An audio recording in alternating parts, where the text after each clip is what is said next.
Good day, this is Dave Gamet from Dakota Angler and Outfitter in Rapid City, South Dakota. And today we're going to tie my soft claw craw. And this is a great crayfish pattern that we've used in the area here for going after smallmouth. And you can also, I'm sure, go after trout with it too. We've got some beautiful smallmouth with this. This particular color is kind of a orange tan and a little bit of olive in there.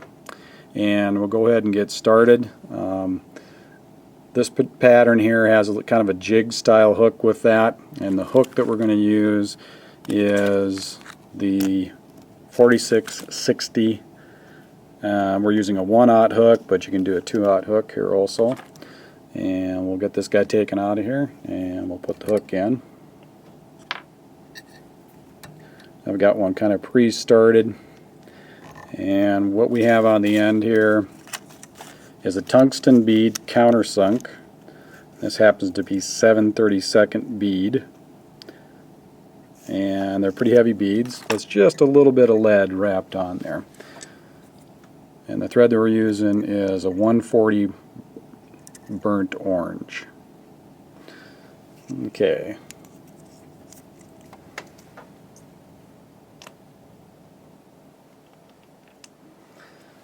We'll start at the back of the hook.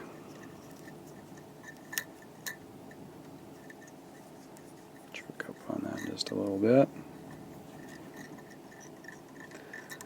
Take it up here towards the front.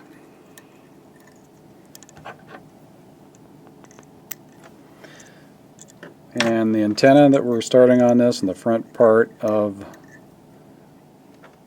the crayfish, we're going to use some pheasant tail. Little South Dakota staple there. Just grab about half a dozen fibers, just pull down on the pheasant tail. We have them pointing out the end. We'll probably give it out there about a 1/2 inch.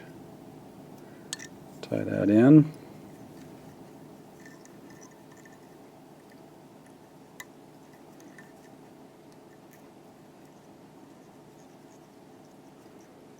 And just fold that back.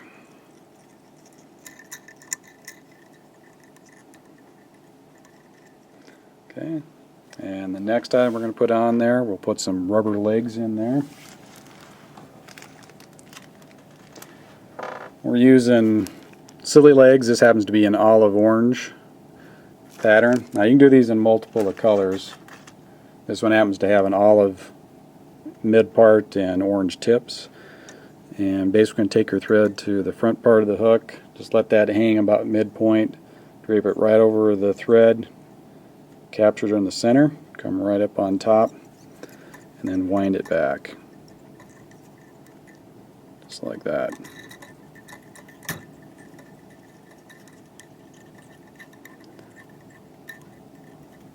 Okay. Then kind of pull back just a little bit. We're going to let this go about a 1/2 inch in front of the pheasant tail and cut off just a little bit of the tips. Like that.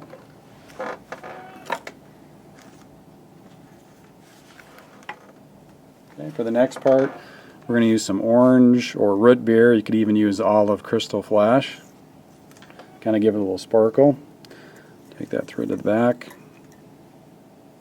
And the same thing that we did with the silly legs, just kind of fold it right down the center.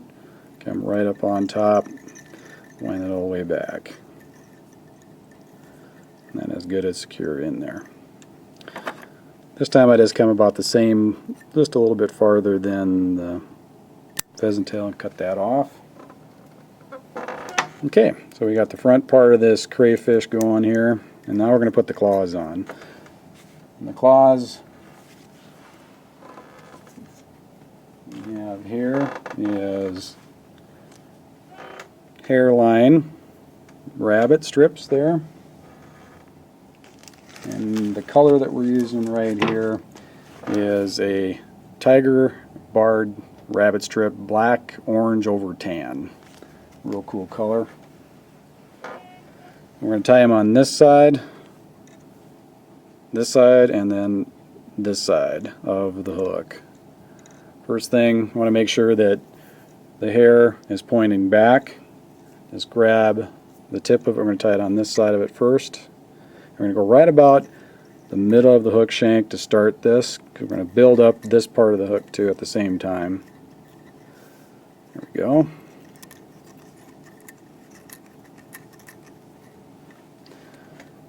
And then we're going to cut that. So you pretty much want that about the length of the hook shank. Just measure your scissors, it goes right about there. And just slide underneath the hide and cut. Okay, now we're going to switch to the opposite side. Do the same thing. You kind of pull off a little tab if you want to start it. Put that right on the side. Move that up.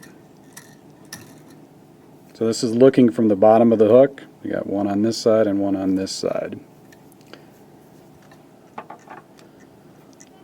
Again, measure that out. You can just match it up to the other one that you pre-measured. Slide your hook points in there and cut. Great. Now we've got two claws on this guy.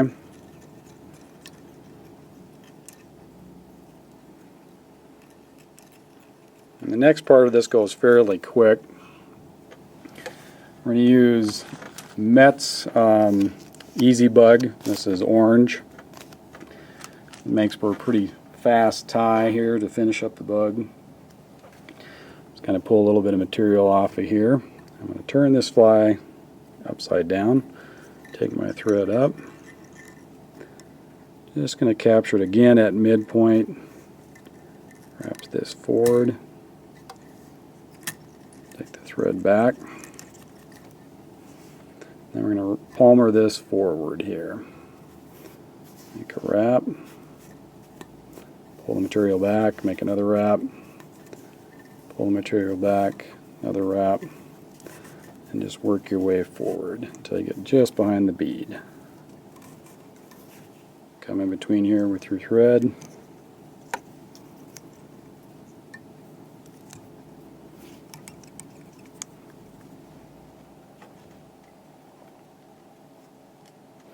to cut the excess off. Okay, about done with that. Just got a little bit of more work to do on this. We'll do a whip finish behind the bead. Secure that.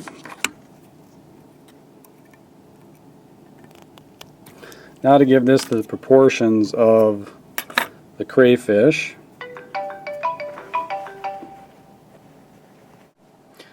Sorry about that, phone went off. Alright, now we're going to clean this guy up. Kind of push all the material down in a way. Get these off to the side to kind of look like legs on a crayfish. Just keep pushing it down. Then I also come in just a little bit and cut a little bit of that off on the top. You don't have to do too much on that. And trim off the sides here back in the back part of the tail.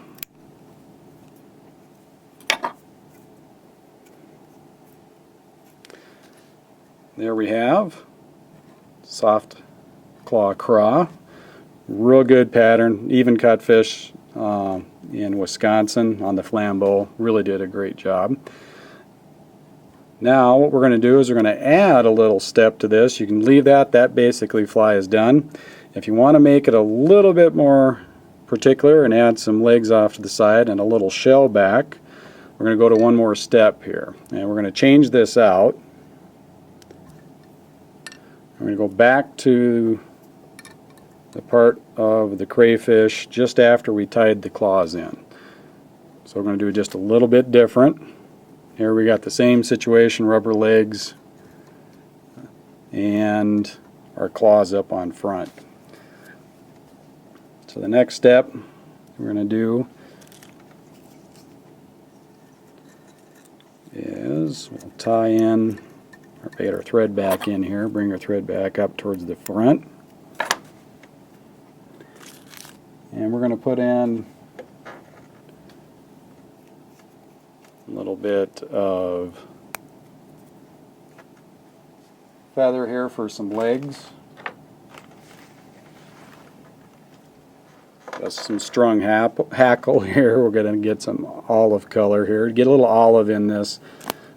The crayfish that I have visualized, we had some that we had real beautiful orange colors, but they also had some olive in them. So I'm going to add a little olive hackle here, tie it in on the bottom.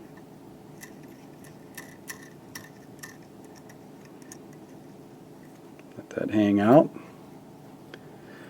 And we're going to go ahead and tie back in the easy bug.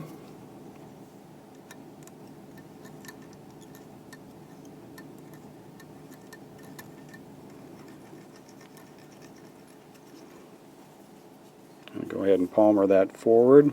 Turn this guy upside down to kind of help a little bit.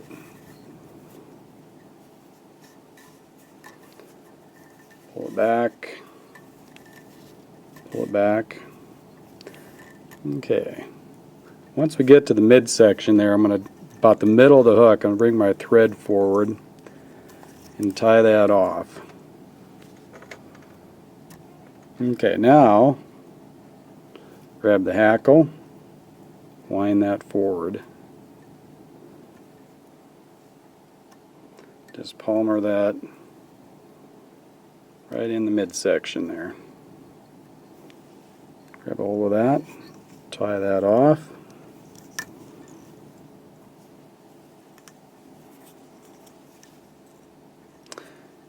Take the scissors and cut the excess off. Then I'll continue to wrap, and take your thread forward just a little bit. Continue to wrap this forward.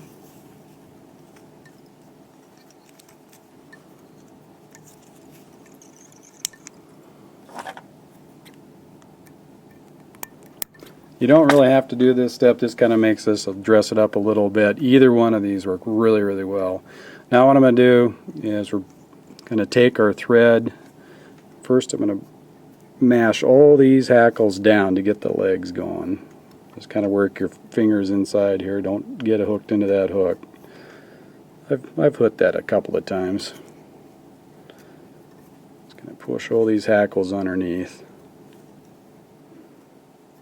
And then at the couple that do not go down, we're just going to cut those off. Take your fingers, just mash that down.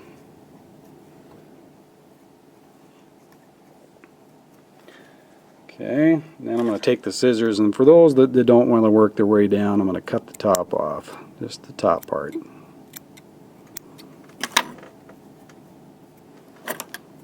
Give it a little trim up on top of there too, cut that fur off.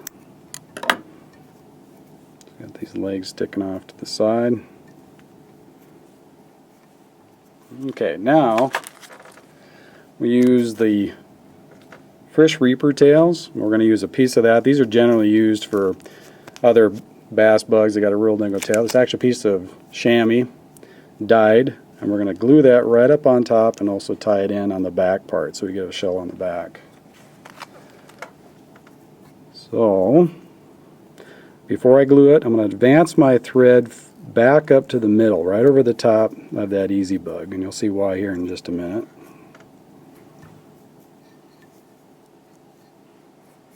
There's our claws. Okay, this is tear mender, and this is amazing stuff. It actually is my latex that will seep right into the hide of this and glue it right into the top of this. So we're going to put a little bit of tear mender right on the top.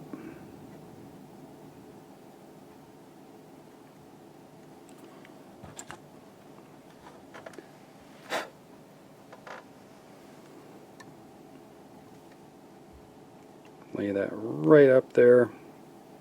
Butt the nose right up against the barb. And we're going to let this just soak in a little bit. Push down. Take this thread and go once, twice, move forward a little bit. Once, twice, move forward. Once, twice.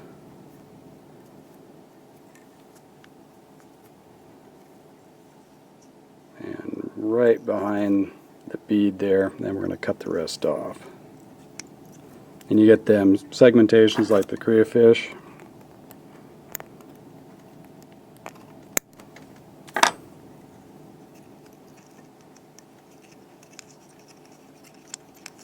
See, good wraps.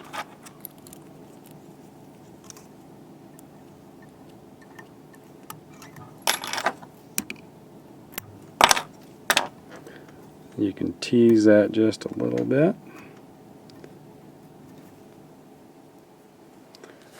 There we have our crayfish with the shell back, and that will adhere to there and that will not come off. That tear mender is amazing stuff. If you ever used it before, it works real good on leather. And we have our soft claw craw with a shell back, or the real simple pattern right there. Either one you like to use, they're both useful. This one just happens to have a little bit more hackle off the side for some leggings. But thanks again for watching. This is Dave Gamet from Dakota Angling Outfitter.